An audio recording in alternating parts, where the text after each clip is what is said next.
ఇప్పుడు మర్యాదగా పలకరించడం అనేటటువంటిది ఇంటి ఇల్లాలికి ఉండవలసిన లక్షణం. అది లేనటువంటి ఇల్లాలు ఇల్లాలే కాదు. అందున ఆత్మీయులు వచ్చినప్పుడు పలకరించలేని బతుకు బతుకే కాదు. అందుచేత అలాంటి తత్వం లేకుండా మా అమ్మ నేర్పుతుంది జగత్తుకు ఒక పాఠం. ఎంత నవ్వండి ఇక్కడి నుంచి ఇక్కడికి.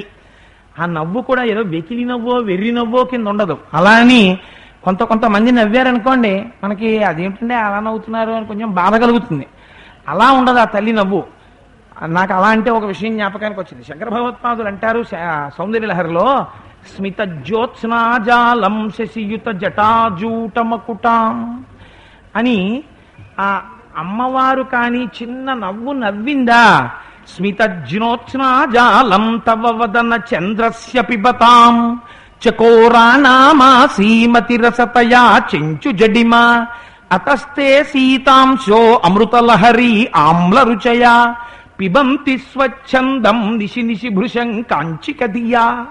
ఏమి శ్లోకం అండి శంకర భగవత్పాదులది. అమ్మ ఇలా నవ్వితేట అమ్మవారి ముఖమండలమే ఒక చంద్రబింబం. అందుకే కదా 16వ నామం దగ్గరికి వెళ్ళేటప్పటికే పూర్ణ కళలతో ఉన్నటువంటి చంద్రుడిగా భావించి చంద్రబింబాన్ని ఉపమానంగా పెట్టి 16వ నామాన్ని వ్యాసుడు లలితా సహస్రంలో చంద్రబింబంగా ఉపమానం చేశారు. అమ్మ ముఖం ఒక చంద్రబింబం అయితే ఈ చంద్రుడిలోంచి వస్తున్నటువంటి వెన్నెలేమిటి? స్మిత జ్యోత్స్నా జాలం. ఆ 3 మాటలకి నిజంగా శంకరుల పాదాల మీద పడిపోవాలి. స్మిత, అది వెర్రి నవ్వు కాదుట, వెకిలి నవ్వు కాదుట. ఆ నవ్వు ఎలా ఉంటుంది అంటే, ఈ దంత పంక్తికి 2 తెరలు ఇలా అడ్డు పెట్టారనుకోండి, ఈ తెరలు కదలకుండా కొంచెం అలా విచ్చుకున్నాయనుకోండి, అందులోంచి ఆ తెల్లటి దంతముల కాంతి బయటికి వచ్చిందనుకోండి, అవి శుద్ధ విద్యాంకురాకార ద్విజ పంక్తి ద్వయోజ్వల. ఆ దంతాలు, ఆ దంతముల కాంతి బయటికి వచ్చేట్టుగా అమ్మవారి ముఖమనబడేటటువంటి చంద్రుని యొక్క కాంతి యొక్క ప్రసారమే అమ్మవారి నవ్వు అంటారు. అంత చిన్న నవ్వు నవ్వుతుంది ఆవిడ. ఎంత అందమైన నవ్వు అంటే శంకరులు అన్నారు స్మిత జ్యోత్స్న. జ్యోత్స్న అంటే చంద్రుడి యొక్క కాంతి. మీకు కాంతి ఇద్దరి వలన అనుభవిస్తారు మీరు. ఒకటి సూర్యకాంతి, 2 చంద్రకాంతి. సూర్యకాంతి తాపాన్ని కలిగిస్తుంది, బాధ కలిగిస్తుంది, మనం అందులో తట్టుకోలేము, నిలబడలేము. చంద్రకాంతి అలా కాదు, చాలా ఆహ్లాదకరంగా ఉంటుంది, చాలా సంతోషంగా ఉంటుంది. ఎంతసేపు కూర్చున్నా మనస్సుకి ఉల్లాసాన్ని ఇస్తుంది. అందుకే పురుష సూక్తంలో చంద్రమా మనసో జాతః చక్షో సూర్యో అజాయత అంటారు. ఎందుకండి వాటికి ఆ పేర్లు పెట్టడం? పురుష సూక్తము, స్త్రీ సూక్తము, రుద్ర సూక్తము, దుర్గా సూక్తము. ఏమిటా సూక్తము? సూక్తం అంటే ఏమిటో తెలుసా? సుఉక్తము, చాలా గొప్పగా చెప్పబడినవి. అంటే అవి పరమ ప్రమాణములు. ఏమిటా ప్రమాణం? చంద్రమా మనసో జాతః.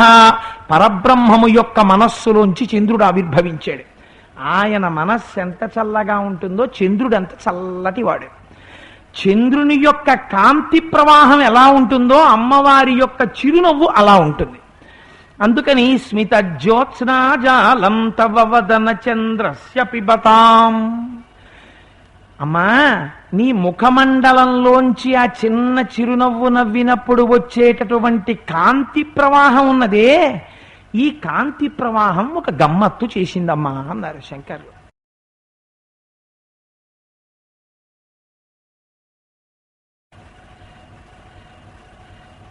ఏమిట ఆ కాంతి ప్రవాహం చేసిన గమ్మత్తు అంటే, మనకి చకోర పక్షులు అని చెప్పి కొన్ని పక్షుల్ని చెప్తారు కవి సమయంలో. ఈ చకోర పక్షులు ఆకారంలో చాలా చిన్నవిగా ఉంటాయి, కానీ వీటికి ఒక అలవాటు ఉంటుంది. అవి సాధారణంగా పక్షులు ఎప్పుడూ కూడా ఇతర పదార్థములను వేటిని అవి తినవు. మరి ఎలా బ్రతుకుతాయండి ఆ పక్షులు అంటే, అవి రాత్రి వేళ చంద్రుని యొక్క వెన్నెల ప్రసరిస్తున్నప్పుడు ఆ చంద్రుడి యొక్క వెన్నెల తింటాయి, తిని బ్రతుకుతాయి. అది కవి సమయం. అలా చంద్రుడి యొక్క వెన్నెల తినే అలవాటు చకోర పక్షికి ఉంది. కానీ ఆ పక్షి చాలా చిన్న పక్షి కింద ఉంటుంది, అదేం పెద్ద పక్షి కాదు. అలాగని మనకి చాలా చిత్రమైన పక్షులు ఉన్నాయండి. అందులో ఇంకొక పక్షి కూడా ఉంది. శంకరాచార్యులు వారు శివానంద లహరిలో చెప్తారు, కారుణ్యామృతవర్షిణం అని. ఆ అది చాతక పక్షి, అదో గమ్మత్తైన పక్షి. అది దాహం వేస్తే నీళ్లు తాగదు. భూమి మీదకి వచ్చి కూర్చుని భూమి మీద పడిన నీటి బిందువుని అది తాగదు. చాతక పక్షికి అలవాటు ఏమిటంటే, మేఘాలు వచ్చి వర్షం పడుతుంటే చాతక పక్షి మేఘం కిందకొచ్చి భూమి మీద పడని నీటి బిందువుని పట్టి తాగి దాహం తీర్చుకుంటుంది తప్ప నాలిక పిడచ కట్టినా భూమి మీద నీటిని చాతకం తాగదు. అలాగే ఈ చకోర పక్షికున్న అలవాటు ఏమిటంటే, అది చంద్రుడి యొక్క వెన్నెల తిని అది బతుకుతుంది. ఇంత పక్షి ఉంటుంది. శంకరాచార్యుల వారు ఒక గొప్ప ప్రజ్ఞ చూపించారు ఇందులో. ఏమి శ్లోకం అండి ఆ శ్లోకం నిజంగా. ఆయన అన్నారు, అమ్మ నాకు అనుమానం వచ్చిందమ్మా, అసలు ఈ చకోర పక్షులు చంద్రుడి యొక్క వెన్నెల ఎందుకు తింటాయి? అమ్మా నాకు అర్థమైపోయిందమ్మా ఇప్పుడు అన్నారు. ఏమర్థమైంది శంకరా నీకు అని అడిగిందమ్మా. అడిగితే, స్మితజ్యోత్స్నాజాలం తవ వదన చంద్రస్య పిబతాం చకోరాణామాసీమతి రసతయా చించు జడిమా. ఒకానొకప్పుడు ఈ చకోర పక్షులన్నీ కలిసి అసలు చంద్రుడి యొక్క కాంతి తినక ముందు వీటికి ఒక అలవాటు ఉండేది. ఏమిటా అలవాటు అంటే, అసలు అమ్మవారి ముఖమండలాన్ని ఒకసారి దర్శనం చేసొద్దాం, అమ్మవారి ముఖం చంద్రబింబంలా ఉంటుందంటారు కదా అని చెప్పి ఈ చకోర పక్షులన్నీ ఒకసారి అమ్మవారి దర్శనానికి వెళ్ళాయి. అమ్మ ముఖం ఎలా ఉంటుంది? చంద్రబింబంలా ఉంటుంది. అమ్మవారు చిన్న నవ్వు నవ్వింది. స్మితజ్యోత్స్నాజాలం. ఎప్పుడు నవ్వుతుంది ఆవిడ? ఎప్పుడు పడితే అప్పుడు నవ్వదండోయ్. అలా ఎప్పుడు నవ్వుతుందో కూడా శంకరాచార్యులు వారు చెప్పేశారు. శివే శృంగారార్ధ్ర. అమ్మ సంతోషంతో ఎప్పుడు ఉంటుందంటే, మీరు శివుడి పరివారంలో చేరినప్పుడు, శివనామ సంకీర్తనం చేసినప్పుడు. అమ్మ అనుగ్రహానికి ఇంకా లోటు ఉండదు. ఏదో పటాటోపం కోసమని రోడ్ల మీద నడిచి రావడానికి పెట్టలేదు రేపటి ప్రయాణం. పరమశివుడు పెండ్లి కుమారుడిగా వస్తున్నప్పుడు ఆయనతో కలిసి వేసిన ఒక అడుగు మనని కొన్ని కోట్ల జన్మలు రక్షిస్తుంది. దానికోసం పెట్టాం పెళ్లివారిగా తలది వచ్చి మధుపర్కం తాగాలని. అందుచేత అమ్మ ఒకనాడు ఈ చకోర పక్షులు వచ్చి నిన్ను చూసాయి. నీ స్మితజ్యోత్స్నాజాలం, నువ్వు చిన్న చిరునవ్వు నవ్వావు. నవ్వితే నీ ముఖమండలంలోంచి వస్తున్నటువంటి కాంతిని చూసాయి. వీటికి చంద్రుని యొక్క కిరణములు తాగడం అలవాటు కదా. అమ్మవారి ముఖంలోంచి వచ్చేటటువంటి కిరణములను కూడా చూసి, ఆ కాంతిని కూడా చూసి, ఓహ్ బాగుందిరా, ఇక్కడికి వచ్చినా మనకు ఆహారం దొరికిందని గబుక్కుని తాగేసాయి. తాగేస్తే ఏమైంది? అమ్మవారి ముఖంలోంచి వచ్చేటటువంటి దీప్తి సామాన్యమైన దీప్తి అది. శంకరాచార్యులు వారు అంటారు, అమ్మా అదేమిటో తెలుసా? అతస్తే శీతాంశో అమృతలహరి ఆమ్ల రుచయా. ఇన్ని మాటలు వాడారండి మహానుభావుడు. అమ్మ బాబోయ్, శంకరులు లాంటి ప్రజ్ఞావంతులు ఎక్కడుంటారు? సౌందర్యలహరి, శివానందలహరి, చిదానందలహరి, ఇప్పుడు అమృతలహరి. ఎవరికి ఇవన్నీ? అన్ని అమ్మకే. ఎన్ని లహరులో అమ్మనించి ప్రవాహాలు తీసుకొచ్చేశారు ఆయన. అందుకని అమ్మ ఏమైంది? నీ ముఖంలోంచి వచ్చేటటువంటి ఆ కాంతికి ఈ చిన్ని చిన్ని చకోర పక్షులు తాగేశాయి. కానది ఏమిటది? మామూలు చంద్రకిరణాలు కావవి. నీ ముఖంలోంచి వచ్చేటటువంటి దీప్తి అమృతము కన్నా గొప్పది. ఇది తాగేసేటప్పటికీ అమృతమే అంత రుచిగా ఉంటుందంటారు.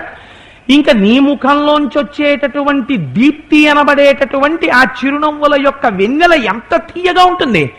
అవి తాగేసేటప్పటికీ పటికి బెల్లం బాగా తినేసిన వాడు కాఫీ తాగితే పంచదారే లేదన్నట్టు ఇవన్నీ తాగేసేటప్పటికీ, అమ్మవారి చిరునవ్వులలోంచి వచ్చే కాంతి తాగేసేటప్పటికీ వాటి నోరు బెరడు కట్టేసింది. వాటికి ఇంకా రుచి తెలియడం మానేసింది. ఇప్పుడు ఏంటది? ఏం చేస్తాం? ఓ ఉప్పు కణిక తెచ్చుకొని నోట్లో పడేసుకుంటాం. లేకపోతే ఆ రుచి తెలియట్లేదు అని చెప్పి అక్కడ ఏం చేస్తాం? ఏదో పుల్లటి పదార్థం ఏది ఉంటే, పుల్ల మజ్జిగ ఆయనకి ఇష్టం ఉండదు, కానీ ఏం చేస్తాడు? పటికి బెల్లం నిలిచాడు మరి. అందుకని కొంచెం గరిటితో తీసి చేతిలో పోసుకున్న పుల్ల మజ్జిగ తాగేసి చేయగడుక్కుంటాడు. ఇప్పుడు ఏమైంది? ఆ బెరడు విరిగిపోయింది. అమ్మా ఆనాడెప్పుడో తెలియక చకోర పక్షులు నీ ముఖంలోంచి వచ్చినటువంటి కాంతిని తాగడం వల్ల వాటి నోళ్లు తీపితో ముద్ద కట్టేశాయి. ఆ ముద్ద విరిగిపోవడానికి ఇప్పుడు పుల్లగంజి తాగాలి. ఆ పుల్లగంజి ఏమిటో తెలుసా అమ్మా? అంటే ఇప్పుడు చంద్రకాంతి ఏమైపోయింది? అమ్మవారి యొక్క ముఖకాంతి ముందు పుల్లగంజి అయిపోయింది కూర్చుని. అందుకునమ్మా స్మితజ్యోత్స్నాజాలం తవ వదన చంద్రస్య పిబతాం చకోరాణామాసీమతి రసతయా చించు జడిమా అతస్తే సీతాంశో అమృతలహరీ ఆమ్ల రుచయా పిబంతి స్వచ్ఛందం నిశి నిశి భృశం కాంచి కథియా. ప్రతి రాత్రి ఈ చకోర పక్షులు అందుకని చెప్పి ఈ చంద్రుడి యొక్క కాంతిని తింటున్నాయమ్మా అన్నారు. చాలా బాగుందండి. ఇది వినడానికి చాలా అద్భుతంగా ఉంది ఆ ప్రయోగం. షహబాష్.